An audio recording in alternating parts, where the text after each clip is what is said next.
Picture this: a shimmering, brightly colored mold of wiggly dessert sitting proudly at the center of a 1950s suburban dinner table. It's not a crown roast, not a fancy French tart, not even a towering cake. It's Jell-O. Yes, that gelatinous dessert that jiggles more than a toddler hopped up on sugar. But here's the twist. At one point in America's history, Jell-O wasn't just dessert. It was a symbol of elegance, class, and suburban achievement.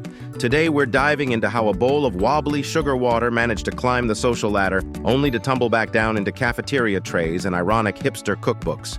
Right here, on History of Food.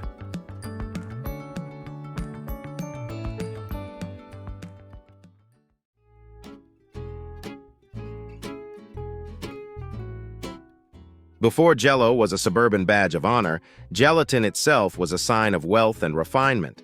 For centuries, making gelatin was a grueling, messy, smelly ordeal.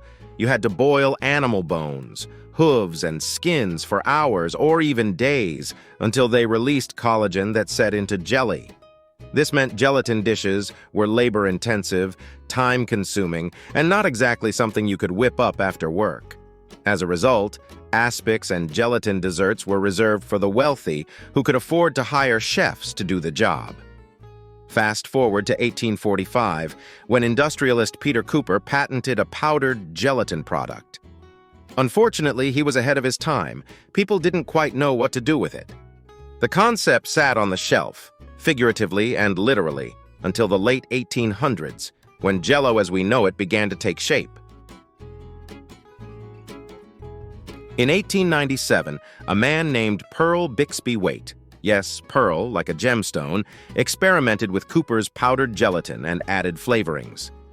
He and his wife May came up with strawberry, raspberry, orange, and lemon flavors and slapped the catchy name Jell-O on it. They tried to sell it, but like many inventors, Pearle was better at making gelatin than marketing it. The Waites eventually sold the rights to a man named orator Francis Woodward in 1899 for a measly $450. Spoiler: Woodward would become very rich. Pearle, not so much. Woodward's genius wasn't in gelatin. It was in advertising. He pushed Jell-O into households through clever marketing campaigns, recipe booklets, and free samples. By the early 20th century, Jell-O had positioned itself as a modern, convenient, and even fashionable dessert. Housewives didn't need to boil bones anymore. They just added hot water and a packet of powder. Easy, elegant, and affordable. It was the perfect marriage of new technology and rising middle-class aspirations. If you could set a beautiful Jell-O mold on your table, it meant you were keeping up with modern trends. In short, Jell-O became a shortcut to respectability, like a suburban status badge made out of gelatin. By the 1950s, America's suburbs were booming. Think cul-de-sacs, shiny new appliances, and dinner parties where women tried to outdo each other with elaborate dishes. Enter Jell-O molds, which became the centerpiece of suburban entertaining. Jell-O wasn't just a dessert, it was edible decor. Cookbooks of the era are filled with terrifying yet oddly fascinating recipes. Shrimp suspended in lime Jell-O, shredded carrots floating in lemon Jell-O, and entire salads encased in a gelatinous dome. If you're gagging a little, you're not alone. But back then, it wasn't just food, it was art. And let's be honest, it was also a way to say, look, I have a refrigerator, and I'm not afraid to use it. Even if nobody actually wanted to eat the olive and mayonnaise gelatin surprise, the point was that you had the skills and gadgets to make it. You have to remember, in the mid-20th century, people weren't scrolling Instagram for food inspiration. They were flipping through Better Homes and Gardens or community cookbooks. A neon-colored, gravity-defying Jell-O mold was eye-catching, whimsical, and impressive. Jell-O became the kind of dish that got people talking. Imagine setting down a salad bowl. People might nod politely. Now imagine unveiling a tower of lime green gelatin with pear halves suspended inside like UFOs in orbit. Suddenly, you're the host of the year. It was culinary theater. And in a culture that valued presentation almost as much as taste, Jell-O was perfect. So why did Jell-O specifically become a suburban status symbol instead of, say, cake or pie? Because it was new, modern, and, ironically, associated with both sophistication and convenience. Housewives wanted to show they could manage the demands of running a perfect home, and a Jell-O mold said, "I'm efficient, stylish, and a little adventurous." Also, let's be honest, there was a touch of competitive spirit at play. Everyone wanted their Jell-O creation to be bigger, brighter, and more elaborate than the neighbors. It was suburban culinary one-upmanship, but with gelatin. There's also a cultural layer here. In the 1950s, food wasn't just about feeding the family. It was tied to a woman's identity as a homemaker. Cookbooks and ads targeted women directly, presenting Jell-O as a way to express creativity while still being practical. Sure, you could spend hours baking bread, but why not whip up a dazzling Jell-O salad that shows off your flair?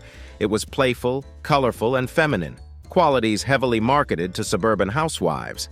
The irony, of course, is that many of these recipes today look more like science experiments than gourmet dishes.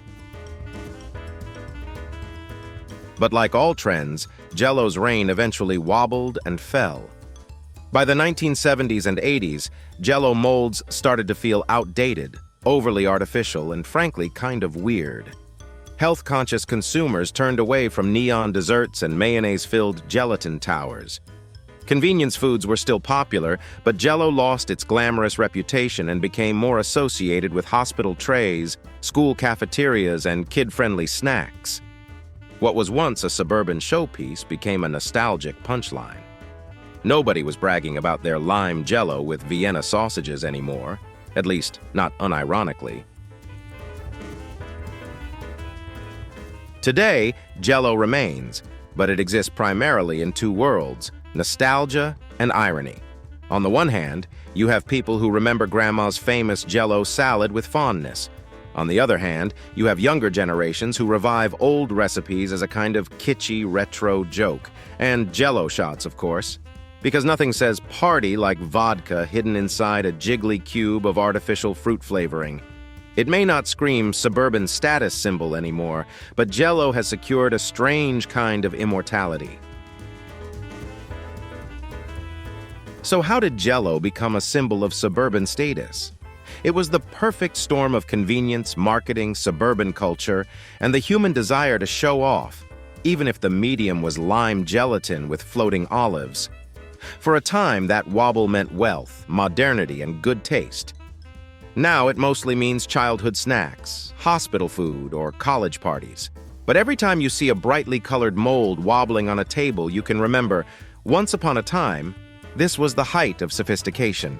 And maybe, just maybe, a little part of you wants to try making one, just to see if it really could impress the neighbors. Thank you for watching.